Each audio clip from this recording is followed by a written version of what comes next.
کہ سیاستدانوں کو بیٹھنا ہوگا, ایک انسٹیٹیوشنل ڈائلاگ کی بڑی ضرورت ہے, جس کا مشورہ رضا ربانی صاحب نے اس وقت دیا تھا جب وہ چیئرمین تھے سینٹ کے, شاہد خاقان عباسی صاحب نے بھی دیا جس وقت وہ وزیر اعظم تھے, اور کافی سیاستدانوں نے اس سے اتفاق کیا کہ ایک انسٹیٹیوشنل ڈائلاگ ہو جائے, بھلے وہ بند کمرے میں ہو جائے, لیکن کچھ اصول ہم آپس میں طے کر لیں, وہ طے کرنے کے بعد ہم باہر نکلیں اور اس کے اوپر ہم آگے اپنا کام شروع کریں. سو اب میثاق جمہوریت سے ہمیں آگے جانا ہے. میرا چارٹر آف ڈیموکریسی 2 کی بات ہو رہی ہے, لیکن چارٹر آف ڈیموکریسی تو ایک ایسی چیز تھی جس میں 2 سیاستدانوں کے بیچ بیسیکلی بات ہوئی ہے, پھر اس میں باقی سیاستدانوں کو شامل کیا گیا ہے. لیکن اب جس چیز کی طرف جائیں گے وہ محض چارٹر آف ڈیموکریسی سے یہ مسئلہ حل نہیں ہوگا. وہ مسئلہ تب حل ہوگا جب انسٹیٹیوشنز بیٹھیں گے, پہلے وہ کوئی چارٹر آپس میں سائن کریں گے. کن انسٹیٹیوشنز کی بات؟ اس میں سب سے پہلے تو ہمارا محکمہ دفاع ہے, ٹھیک ہے, سب سے پہلے.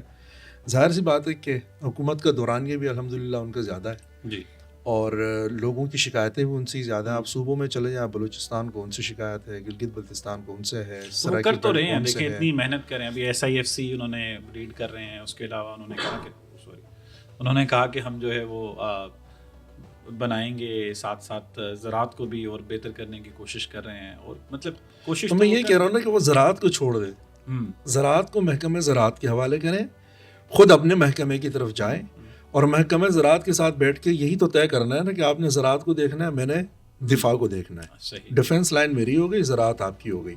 اگر زراعت کا کام بھی آپ نہیں کرنا ہے, معیشت بھی آپ نے ٹھیک کرنی ہے. جنرل ایوب خان آئے, انہوں نے کہا کہ آپ کیوں تشریف لے آئے؟ جی میں معیشت ٹھیک کرنے آیا ہوں.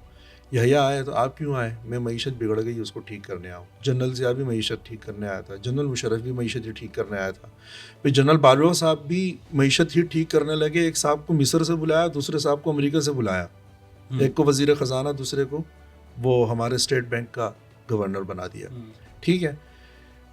اس کے بعد اب موجودہ جو آرمی چیف ہیں, ان کے جو ترجمان ہیں, وہ جب بھی آتے ہیں آن کیمرہ وہ ہمیشہ معیشت کے اوپر بات کرتے ہیں. معیشت کے اوپر اتنا بات ہمارا وزیر خزانہ نہیں کر رہا جتنا کہ DG ISBR کر رہے ہیں. وہ جب بھی آئیں گے وہ کہیں گے کہ ہم معیشت کو آگے کی طرف لے جانے کے لیے پالیسیز بنا رہے ہیں. یہ ان کا کام ہی نہیں ہے, ٹھیک ہے.